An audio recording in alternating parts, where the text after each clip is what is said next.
dan guru pembimbing kami yaitu Ibu Jolina, seputar SPDI. Nah, di sini kami ingin mempresentasikan hasil makalah penelitian LTP Sumber 2004 yang berjudul Analisis Rantai Energi Fotosintesis Terumbu Karang di Laut Sibolga. Kalian sudah tahu belum apa itu terumbu karang? Pasti sebagian kita sudah ada yang tahu dan ada yang belum tahu kan? Daripada kita bingung, mari kita simak penjelasan dari Saskia berikut ini. Oke, pasti beberapa orang pernah mengira kalau terumbu karang itu adalah tumbuhan kan? Ternyata terumbu karang itu adalah hewan loh. Terumbu karang merupakan spesies laut yang kaya akan biodiversitas lautnya dan memiliki peran penting dalam menjaga keseimbangan ekosistem laut. Terumbu karang merupakan spesies yang mampu menyerap unsur karbon dalam laut.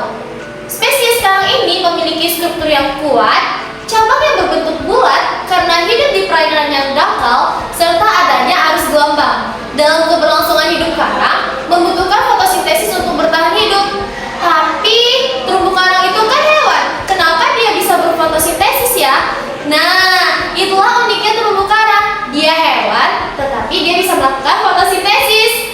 Proses fotosintesis yang dilakukan oleh organisme autotrof seperti alga dan fitoplankton untuk menghasilkan energi dari sinar matahari.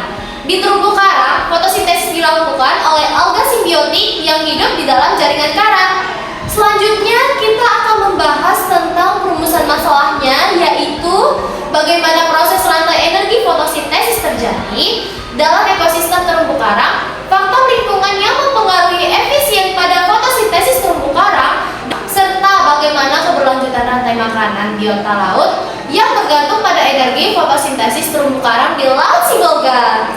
Nah, secara umum, energi terumbu karang yang masuk ke dalam ekosistem laut sebagian dikonversi menjadi suatu bahan organik, sebagian biasanya lagi akan mengalami degradasi atau penurunan, serta keluar menjadi energi panas dan sebagiannya lagi akan tersimpan di dalam suatu ekosistem. Energi di dalam ekosistem terumbu karang tersebut diperoleh dari cahaya matahari. Cahaya matahari berproses oleh zooxanthella yang merupakan fitoplankton. Peranan zooxanthella sangatlah penting bagi polip pada pertumbuhan karang, dikarenakan mengonversi energi matahari menjadi suatu energi yang kemudian dimanfaatkan oleh karang tersebut. Yang kedua yaitu faktor lingkungan yang mempengaruhi efisiensi proses fotosintesis. Kekhasan perairan Sibolga tidak terlepas dari biota laut yang kaya akan terumbu karang yang merupakan tempat hidup ikan-ikan laut. Namun, kondisi terumbu karang mulai terancam saat ini. Dikutip dari jurnal Rita Juliani dan Rahmansyah tahun 2011, yaitu terumbu karang terancam punah pada tahun 2050 akibat overfishing dan akibat polusi dari perubahan iklim.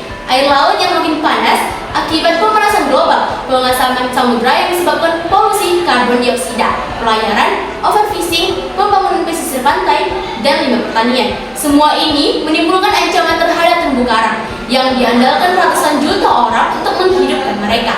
Terlihat bahwa nilai konduktivitas semakin meningkat dengan bertambahnya salinitas. Hal ini disebabkan kehantaran listrik air laut dipengaruhi oleh kadar garam yang terdapat di dalam air laut di pesisir pantai Sibolga. Oke, yang terakhir kita udah nyampe nih di bagian bagaimana keberlanjutan rantai makanan biota laut yang bergantung pada energi fotosintesis dari terumbu karang di laut